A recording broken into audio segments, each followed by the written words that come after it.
All right, here we go. Show number 3, the College Basketball Times pregame show for the big college wheelchair tournament.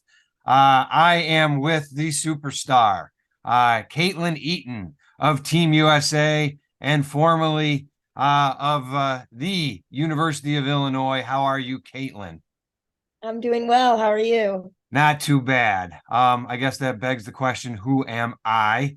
I am Dave Barend. I am the head honcho of the nonprofit organization that we call College Basketball Times. We try to do some good with College Basketball Times. One of the things we do is our mission of equality. We try to cover every level of college basketball equally, like Wheelchair basketball. Division One or Division Two, or Division three. wheelchair basketball. That's why we're here. Come on, Kaitlyn. You got to get on your game. That's okay. And on top of it, we don't just cover wheelchair basketball, we cover men and women equally. That's what we do. College Basketball Times. Yes. All right. So are you ready for this big show, Kaitlyn? I'm ready. All right. Last time we tried to get you ready with a little tongue twister. Provided by the classic Rapper's Delight. That did not go as well as we hoped. No. So I come to you with a nursery rhyme this time. Oh boy. All right. Are you ready for this? I'll do my best. All right. Because we got to get the tongue, ready to go when we're speaking. All right. I will read to you. I will rattle off a little Peter Piper and then you follow. Are you ready? I'll try. Now, Peter Piper picked peppers, but run rap rhymes. Humpty Dumpty fell down. That's his hard time. Jack be nibble. What? Nibble. And he saw it was quick. But Jam Master much faster. Jack saw Jay's trick. Now, Little Bo Peep, Cole lost her sheep. And Rip Van Winkle fell the hell asleep. And Alice chilling somewhere in Wonderland. Jack serving Jill, busting in his hand. And Jam Master Jay is making out our sound. The turntables might wobble, but they don't fall down. All right, your turn. You know what? I really think I'm at a disadvantage here because I don't think so. These words. That's a little Run DMC. It's going a little less old school than Rapper's Delight. Yeah. All right. Should we try one more time? We certainly could, but all right, ready? I'm not sure. All right, here we go. Now, Peter Piper picked peppers, but one rap rhyme. Humpty Dumpty fell down. That's his hard time. Jack be nimble. What? Nimble. And he was quick. But Jam Master much faster. Jack saw Jay's trick. Now, Little Bo Peep, Colt lost her sheep. And Rip Van Winkle fell the hell asleep. And Alice chilling somewhere in Wonderland. Jack serving Jill busted in his hand. And Jam Master Jay is making out our sound. The turntables might wobble, but they don't fall down. There you go. Kaitlyn, your turn. Oh, man. You know what? I think we have to leave it up to you on this one. That was impressive. That's okay. I can't steal the spotlight, That is fine. All right. Are we ready for our first real segment? I'm ready. I'm ready. The what to look for segment. What to look for. All right. So I think the goal here is discuss a couple games on each side, the women's and the men, because we have a women's and men's tournament taking place at the beautiful University of Illinois. Yes. So Kaitlyn, take it away. Talk to me about start with the women, I guess, of course. Okay. Would that be your preference? Always my preference. Yeah. All right. So talk to us about a couple of the women's games to watch. Yeah, well, we have a big one coming up Friday night for the women. It'll be at 8 p.m. Central Time, and that's going to be Illinois versus Alabama. All right. You got to realize the world does not care about Central Time. Everybody lives on Eastern Time. So it's 9 Eastern, 9 p.m. Okay. Yeah. All right. 9 p.m. Eastern, 8 p.m. Central Time. And it's actually. Do you have what that is in like Japan time, or do we care about that too? No. 9 Eastern. Everybody else figure it out. If you're on the West Coast, you do the math. Yeah, exactly. It's going to be a big game. This is Illinois' home tournament, and so they do a really good job at their home tournament. And this game in particular is going to be very big. The band, the U of I band, will be there. They generally get the U of I cheerleaders out, and we usually get a pretty big turnout in terms of fans coming. One of the reasons why it's so late. So it's a big game for them. Alabama and Illinois have played a couple of times this season, and unfortunately Alabama's come on top. Unfortunately for me, I suppose. That's the a little bias there from the Yeah. But you Fighting know what? Illini alum. Yeah, that Alabama team is, from an opponent's perspective, is scary. It'll be a big game for them. This is, probably the last time they'll face each other before nationals. They are the number 4 team in the entire country of all college levels in the domination rankings, the Yeah. Alabama women's wheelchair. You know where you can find the domination rankings? Where can I find those? Collegebasketballtimes.com.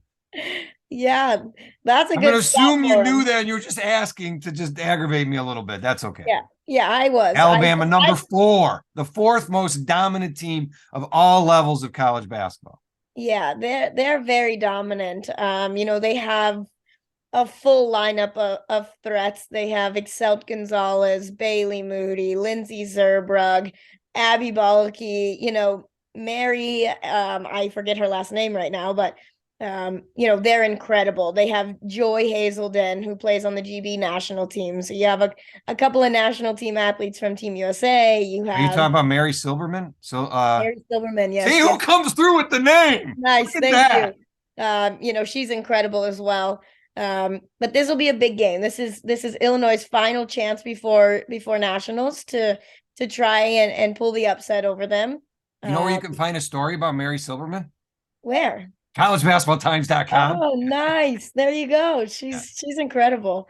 Yeah, so it'll be a fun game to watch, I think. I think Illinois has done a really good job of training to try to, beat this team. Like I said, they're scary from an opponent's perspective, but it'll be interesting to see how each team comes out and plays in such a big game. And Illinois does have a bit of an advantage, it being their home tournament, their band, their crowd, and to see how Illinois Alabama has a deals with that player, pressure. if I'm not mistaken. They have a player who has multiple reasons to not like Alabama. So if I'm correct, they have a player who plays for Illinois, so she obviously wants to win the game, but also played for Auburn a few years ago. Is that not correct? Yes, Ranley Clayton. She played on the men's team. She did. All right. So Yes. that's Ranley. Okay, what else we got? Next game. So we'll go to our other women's game. That'll be taking place. I believe they'll play Saturday. They might play. I don't know when they play, to be honest, but it'll be Arizona and Whitewater.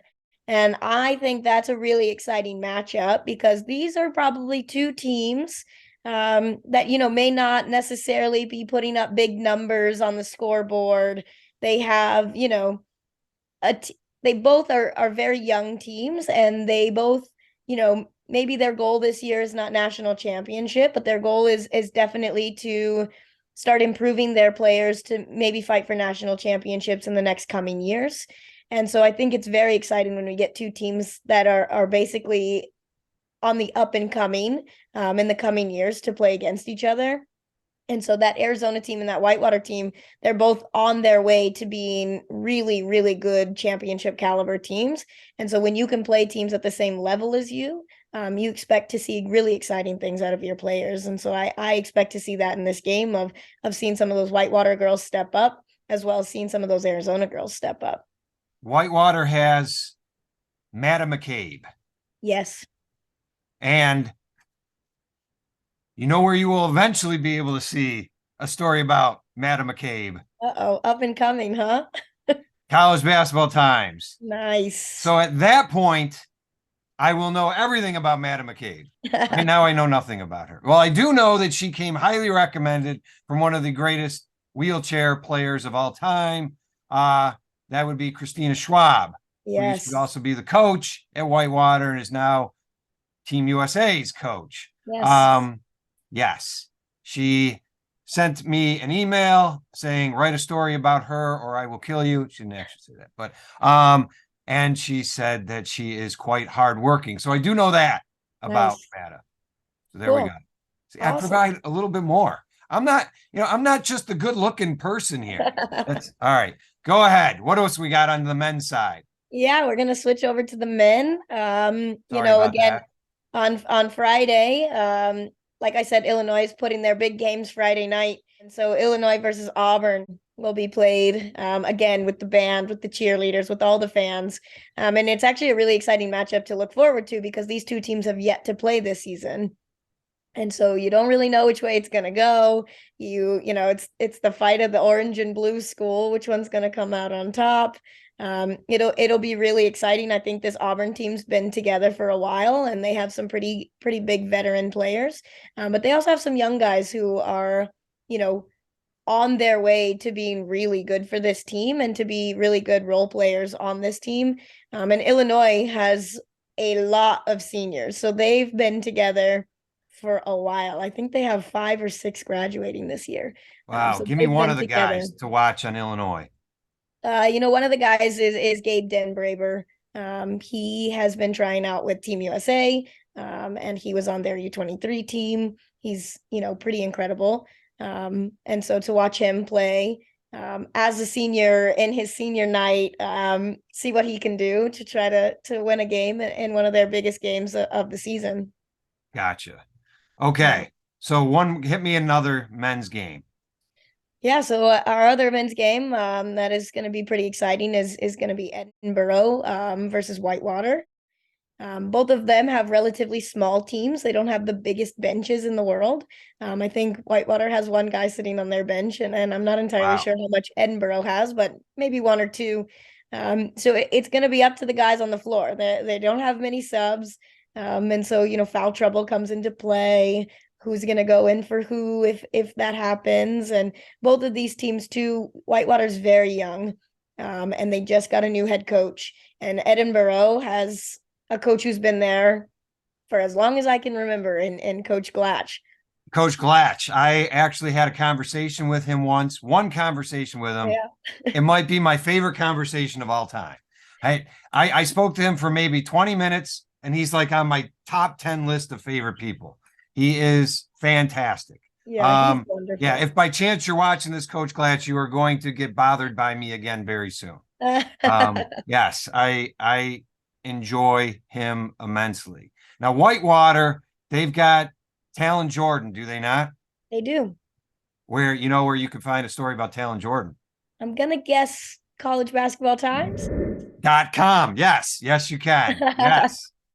Talon Jordan. And on Edinburgh, coming soon. No, actually just out yesterday. I should know this. Is a story on Edinburgh's Jeremy Evans. Oh, so okay. You can go to College Basketball Times and see hot off the presses a wonderful story about Jeremy Evans. Awesome. We'll have to go check that out. He actually grew up in the town right next to where I live now. Yes. Oh, awesome. That is of no importance to anybody, but I figured I'd throw that out there. Cool. So there you go. You got Edinburgh, Wisconsin, Whitewater, big matchup. All right. So we have a new segment. I didn't tell you about this segment. A brand new segment for our show. More like a feature than a segment. We were trying to come up with a creative name for it. And so we decided to call it The Schedule. We are showing our audience the schedule for the first time in 3 shows. We have decided to actually put the schedule on. So we step it up each show. Second show, we had some sound effects, had some, little tunage with basketballs bouncing. Yes. And now we give you the schedule. Maybe someday we'll actually get clips to show. And we can hope for that. All right. Yeah. Nice. All right. So we have the schedule of events. All right. Now we move on to a fan favorite of this pregame show, which is, of course, Squirrel Stats. Squirrel. Yes. You are the squirrel. And so you are providing stats for us. My question, though, is first, now when you sign autographs, do you sign them as the squirrel or Kaitlyn Eaton? I'm going to be very honest. I do sign them as Kaitlyn. You're going to you're going to add the squirrel in there. I should add the squirrel. Although that's more to write. Then your hands, you're going to get like carpal tunnel. And you don't need that. Yeah, I just don't know how many non-wheelchair basketball players know me by the name of Squirrel. You got to start marketing yourself. Though I Yeah, don't I know how really many should. people would really want to be known as a squirrel. That's right. In fact, I'm kind of convinced there's squirrels out there that would not want to be known as squirrels. But you're Yeah, helping. You're helping the marketing of the yeah. squirrel. That Rebranding. yes, yes. Has Bill Murray ever asked you to help him catch a gopher? Because I believe he used a fake squirrel to get the gopher in Caddyshack. That's that you don't Well, even know because you're too young for Caddyshack. Who is the gopher's ally? His friend. The harmless squirrel. I don't want to. Don't tell me. You know what? When this is over, you're gonna go watch Caddyshack. That's okay, perfect. all right. All right. So give me some. Today we're going to talk about turnovers and assists. Yeah. Talk to me about turnovers and assists. Like what is an okay number of turnovers to have in a game? Yeah, I think in wheelchair basketball, some obviously nobody wants any turnovers, but they're just going to happen. I think most teams try to limit to under 10, but I would even say within a game, as long as you can keep it with under 15, that would be, the most ideal. Turnovers, obviously you don't want them, but if you're going to do a turnover, at least turn the ball over out of bounds. I think that's probably the biggest saying in playing wheelchair basketball is if you're going to do anything and turn the ball over, turn it over out of bounds. That way people can't just go and get fast break layups on you. Is there a team that you can think of that's in this tournament that really needs to limit their turnovers? Maybe it's whoever's playing Alabama on the women's side, and whoever maybe it's whoever's playing Auburn on the. If you're having turnovers, it's hard to beat a favorite. Yeah, and I think, on the women's side, I think the two teams that stick out that seem to be having an issue with turnovers a lot is going to be Illinois and Whitewater. If they can limit those to at least under 15, I think, right now they're both over that. Gotcha. Sometimes really over that, but a bit over 15. If they can get those down or at least turn it over out of bounds, then those teams will stand a better chance in those bigger games. Okay. All right. So there you have some stats from the squirrel. What more could you want? All right, we move on. Next segment. We don't have many segments. All right, next segment is, of course, Kaitlyn's clarifications. This is a big one. This is where morons like me get to learn about wheelchair basketball. Yeah. So what we're looking for clarification on, so like in show number 1, you clarified the whole number system. Sure. Where once again, to recap, we learned that you are classified as a 1.5. Correct. But you are number 1 in our hearts. Yes. Yes. All right. So I should get paid every time I say that. I really think I should. Yes. All right. Second show, we learned about when you can bump into somebody and not get called as a foul. Yep. We learned a little bit about that. And you even used this as a visual aid, which was nice. Very helpful. So if you don't know, you got to go back, find our old shows, and then you can learn. It was brilliant, actually. All right. So now we're going to learn about how to dribble. What's a double dribble? I don't see a lot of dribbling. I see some dribbling. I need Kaitlyn's clarification. Yeah, so this is actually really fun to talk about, and it's probably one of the first things we describe when explaining our sport to somebody who hasn't ever played. As much as I want to say wheelchair basketball is almost the exact same rules as able-bodied basketball, which it is, this is probably the one rule that a lot of people who've played stand-up basketball wonder about, and that is the double dribble rule. So what you're saying is great question, Dave. It's a great question. And it's actually funny because we don't have a double dribble rule. It doesn't exist in wheelchair basketball. That is one of the rules that was taken away between stand-up and wheelchair basketball. The traveling rule is the same though. In stand-up basketball, it's 2 steps per dribble. In wheelchair basketball, it's essentially 2 touches to your wheels per dribble. So whether you're, backing up and trying to pivot, or you're using both hands to push forward, 2 touches or 2 pushes sometimes is what they'll say to kind of, So if you dumb can it push down a bit. yourself hard and go really fast, you don't need to dribble. Correct. So if Wow. you and we call that coasting. So if you take Coasting. 2 pushes and then you're just letting your momentum kind of take you, then you don't have to put the ball on the ground. So But coasting is a good thing. sometimes it's a good thing. You do have to be obviously aware of staying in control of that. Okay. But if you take 2 pushes and you coast a little bit, you'd have to put the ball on the ground, dribble it 1 time at the very least before you touch your wheels again. Gotcha. What I That don't would be see, travel. which I would do often in stand-up basketball, Mhm. is you get the ball, you jump, and you come back down. That's an up and down that's traveling. Not a Yes. lot of that being seen in wheelchair basketball.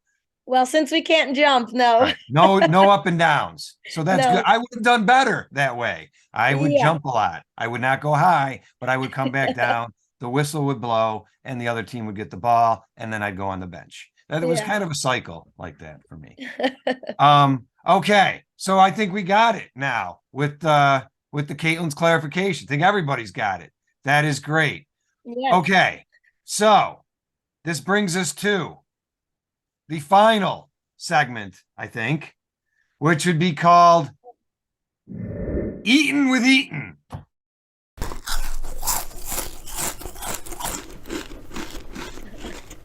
Fantastic Yes. segment. I mean, what more can you? You got Eaton, Kaitlyn Eaton, and she's Eaton. See how we put it together? Eaton with Eaton. I Which is see. brilliant, aren't we? Yes. Thank you very much. All right. So this is taking place at the University of Illinois, where Yes. you spent a good amount of time there. So now there are people coming, players, coaches, assistants, might want to get something to eat. Yes. Where should they go? Coming right to the expert. Yeah. I think it's funny because there's one place in particular that I think anyone else in Champaign would probably tell everyone to go, and it's a place called Black Dog. Black Dog. And they serve barbecue. Mm. However, I am from Texas, and barbecue in Illinois just isn't the same. It's not the same as Texas barbecue. So if you've never had really good Southern barbecue, absolutely go to Black Dog. It's very good. However, my favorite place to eat here is a sushi place, which I'm actually going to get for lunch today, and it's called Confusion. I love it. They have a campus option as well as an option downtown, and the campus one has dollar sushi, which is everyone's favorite because who doesn't love cheap sushi? There you go. There you go. So this has devolved into an eating show, a restaurant review show. Yes, Black absolutely. Dog is fine if you're not from Texas. Exactly. Everyone else loves it. Confucian, however, get some good sushi. Now, I did my own research. Okay. I have other friends who are Fighting Illini alum, Perfect. and they say the place to go is Murphy's for a burger. Okay. Are you disagreeing or no? You know what? I am going to be honest. I'm not sure I've ever eaten at Murphy's. Well, my friends like me are old. And so Murphy's may have been gone like 30 years ago. No, it's still there. It's still there. It's still there. I have been to Murphy's, but I'll be honest, I didn't go to eat. So You didn't go to eat. All right. Gotcha. So, all right. We have given 3 possible. What more could they want exactly out of this show? All right. Are we good to go? Are you excited for the tournament? I'm very excited. I can't wait to watch the games in person. And you're going to watch every single one of them. You're not leaving the gym for 48 hours. Well, I don't know about that, but I'm going to try to go as many as I can. All right. All right. So you can get an autograph from the squirrel. When you see her there, say, hey, Squirrel, I want an autograph. Yes. And I want it signed as the squirrel. Yes. Come say hi for sure. There you go. All right. That is it. Great show. Yes. Big thanks to Matt Poland for putting this together. I'm Yes. supposed to give a shout out to my daughter Sadie, who helps with the production of this. But she'll do it anyway. All right. Sadie. That's it. Thanks, Kaitlyn. Yeah, thank you.